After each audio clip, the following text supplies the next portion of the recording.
Baik, Assalamualaikum warahmatullahi wabarakatuh. Yang kami hormati Ibu Rati Pratiwi SEMAK dan yang saya banggakan teman-teman dari kelompok 3 AKNB Praktikum 2.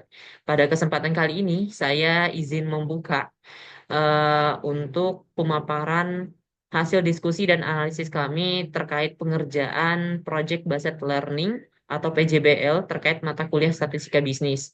Pada kesempatan kali ini kami dari kelompok 3 memiliki judul proyek yaitu analisis pengaruh harga dan kualitas terhadap kepuasan konsumen bakso goreng vokasi IPB dengan pendekatan SPSS statistik.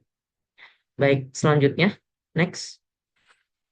Nah, adapun anggota kelompok kami dengan saya sendiri Muhammad Arsyinur Hadi dan rekan saya ada Naida Syarinditya dan rekan saya Esa Kamila Rizkia, ada Ainaya Sadatain dan Siti Latifah Purwani.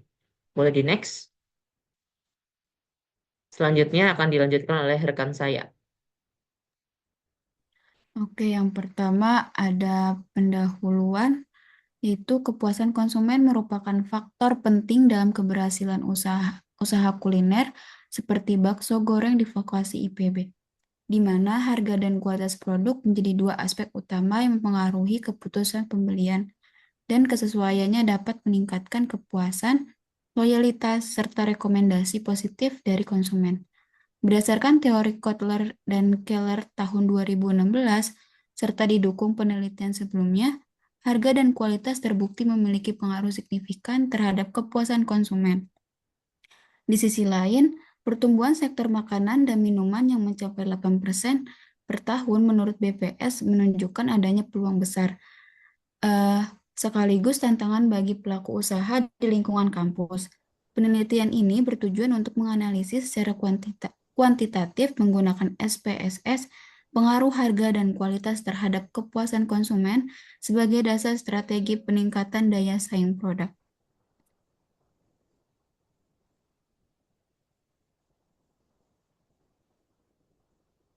Lalu ada metode penelitian. Penelitian ini dilakukan pada bulan April hingga bulan Mei 2024 dengan objek mahasiswa sekolah vokasi IPB yang pernah membeli bakso goreng vokasi, di mana penelitian ini menggunakan pendekatan kuantitatif dengan metode deskriptif. Data yang digunakan merupakan data primer yang diperoleh melalui survei menggunakan kuesioner.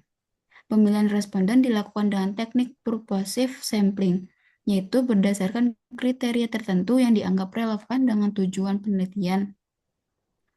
Analisis data dilakukan dan bantuan software SPSS statistik.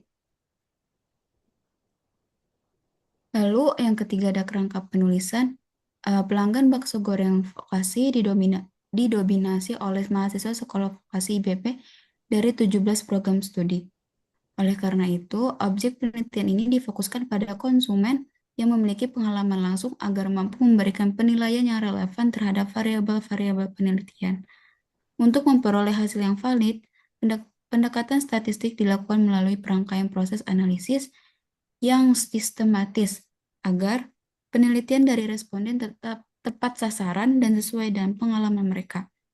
Berikut adalah kerangka penelitian yang disusun berdasarkan tujuan dari studi ini. Yang pertama dari mahasiswa, yang pertama dari responden penelitian kami adalah mahasiswa sekolah vokasi IPB. Terus yang kedua dari konsumen bakso gorengnya itu kita berfokus kepada konsumen yang memiliki pengalaman membeli produk secara langsung. Terus yang ketiga itu ada penilaian berdasarkan variabel. Itu konsumen diminta memberikan penilaian berdasarkan variabel yang telah ditentukan seperti harga dan kualitas, lalu mengisi kuesioner. Selanjutnya ada data yang diperoleh kemudian dianalisis untuk melihat hubungan antar variabel yang diteliti. Nah, lalu habis itu untuk mengetahui kesimpulan dari kerangka ini adalah untuk mengetahui pengaruh harga dan kualitas terhadap kepuasan konsumen bakso goreng vokasi IPB sesuai dengan tujuan utama dari studi ini. Selanjutnya akan eh, dilanjutkan oleh rekan saya.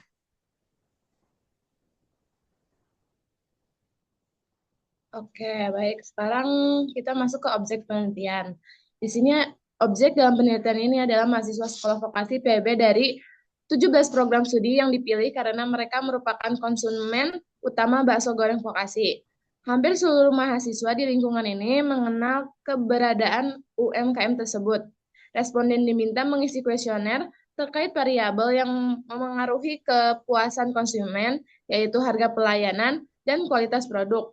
Tujuannya adalah untuk memperoleh data konkret mengenai persepsi mereka. Pengambilan sampel dilakukan dengan metode simple random sampling dengan total responden sebanyak 33 mahasiswa. Rekapan hasil kuesioner disajikan pada gambar data berikut yang telah kami tampilkan di PPT ini. Next.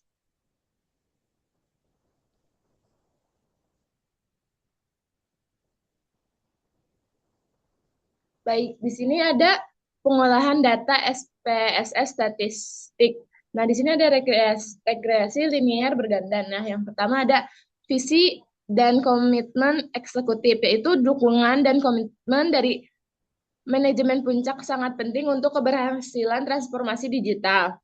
Yang kedua ada pemetaan proses dan data, yaitu memahami proses bisnis dan data yang ada adalah langkah awal yang krusial. Yang ketiga ada pembangunan kapabilitas digital, yaitu mengembangkan kompetensi digital karyawan dan infrastruktur teknologi yang kuat. Dan yang terakhir yaitu ada pengukuran dan perbaikan berkelanjutan, yaitu memantau kemajuan dan melakukan penyesuaian yang diperlukan untuk optimalisasi. Next.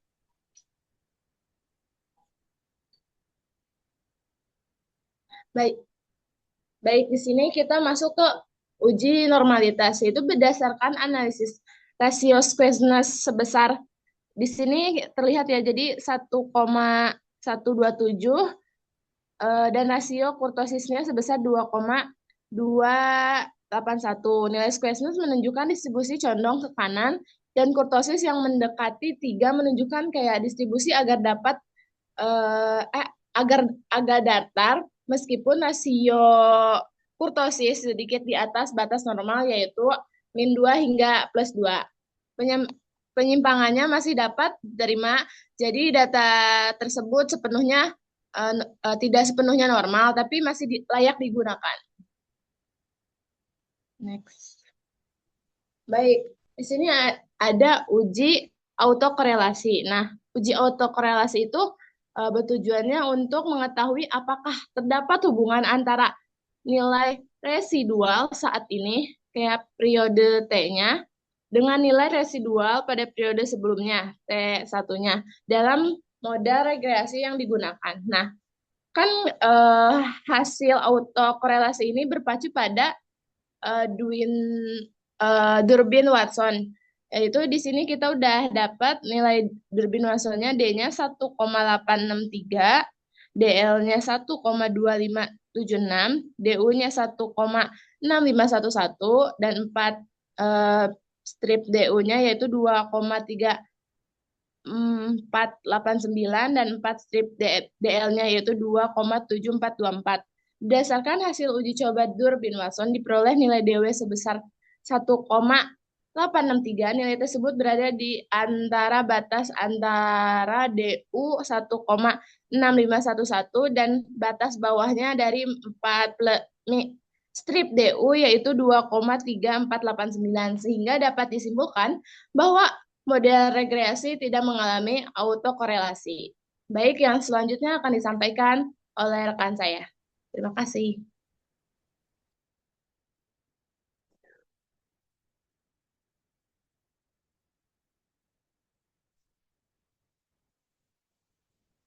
Baik, selanjutnya berdasarkan data yang kami peroleh dari penelitian serta kuesioner, kita melakukan yang namanya uji multikolinearitas. Nah, berdasarkan gambar yang telah dipaparkan, uji multikolinearitas ditunjukkan untuk mengetahui apakah masing-masing variabel bebas, yaitu harga, kualitas, dan pelayanan, saling berhubungan secara linear atau saling berkorelasi. Multikolineralitas dapat diketahui melalui beberapa pengujian.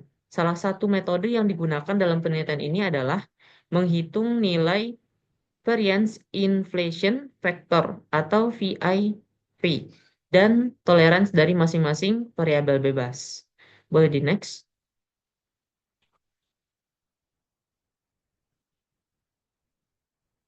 Nah, masih dalam pembahasan yang sama terkait dari uji multikolinearitas, itu dilaku- dilakukan untuk menguji apakah terdapat ketidaksamaan varians dari residual untuk semua pengamatan pada model regresi linear.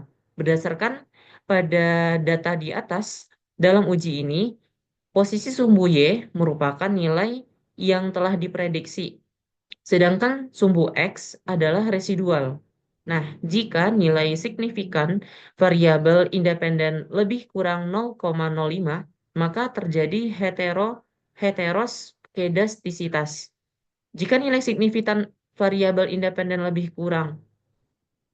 besar, lebih kurang dari 0,05, maka tidak terjadi heteroskedastisitas. Nah, dari model data di atas, signifikan variabel lebih besar atau sama dengan 0,05, sehingga dapat disimpulkan bahwa model ini tidak terjadi masalah heteroskedastisitas. Boleh di next.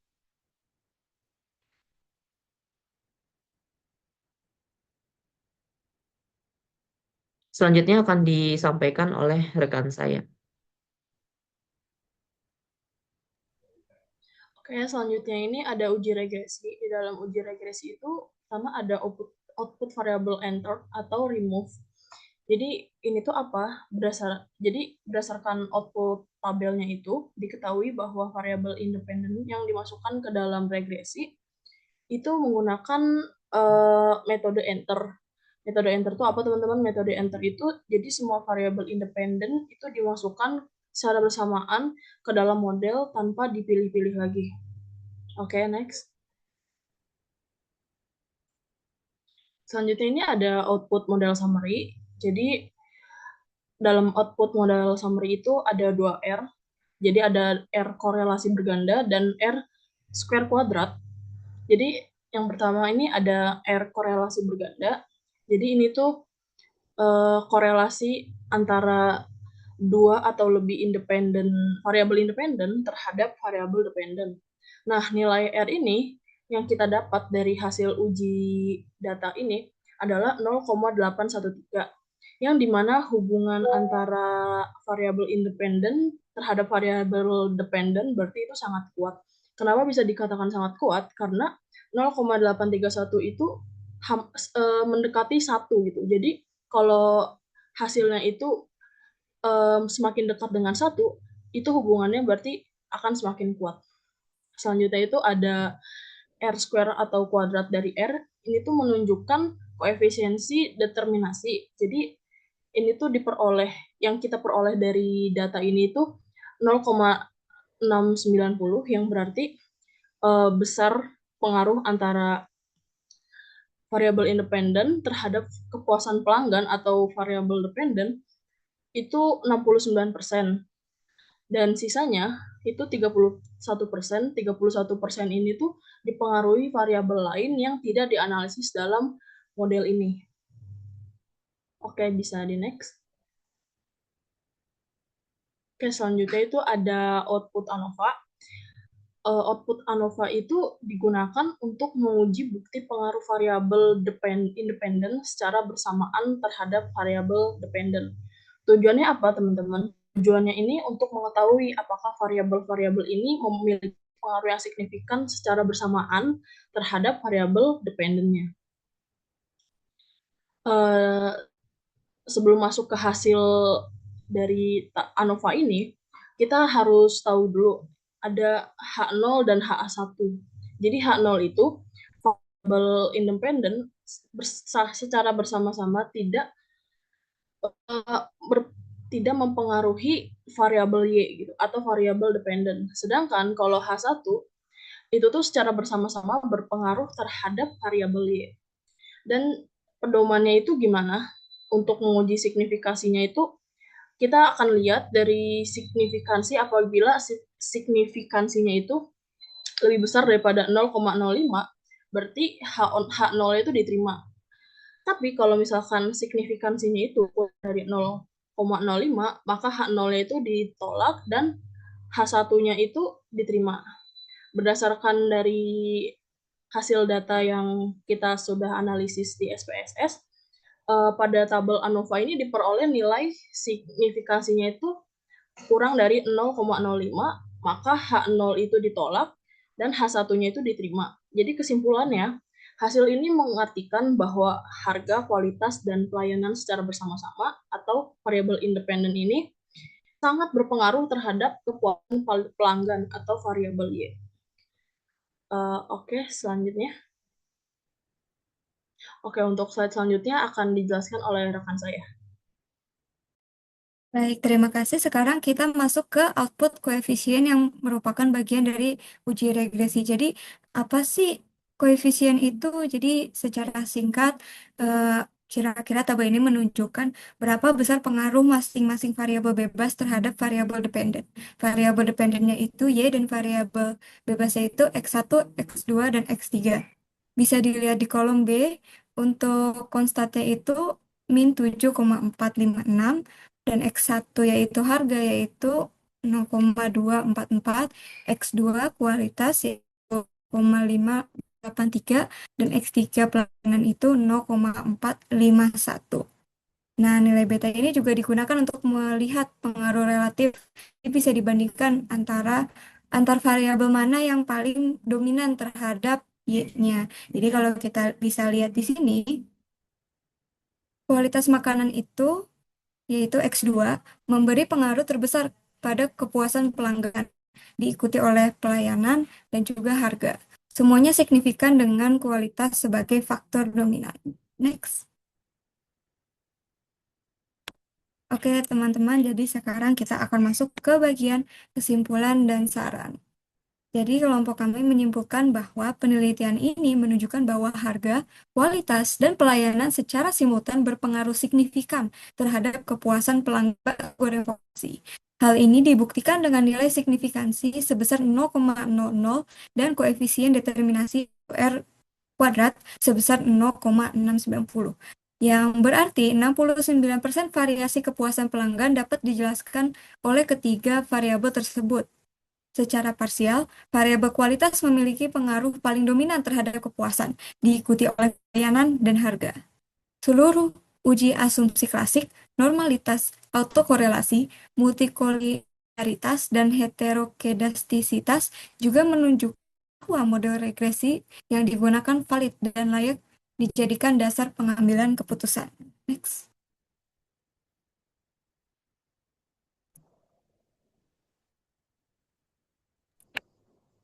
Saya Baik, kembalikan lagi kepada Arsy.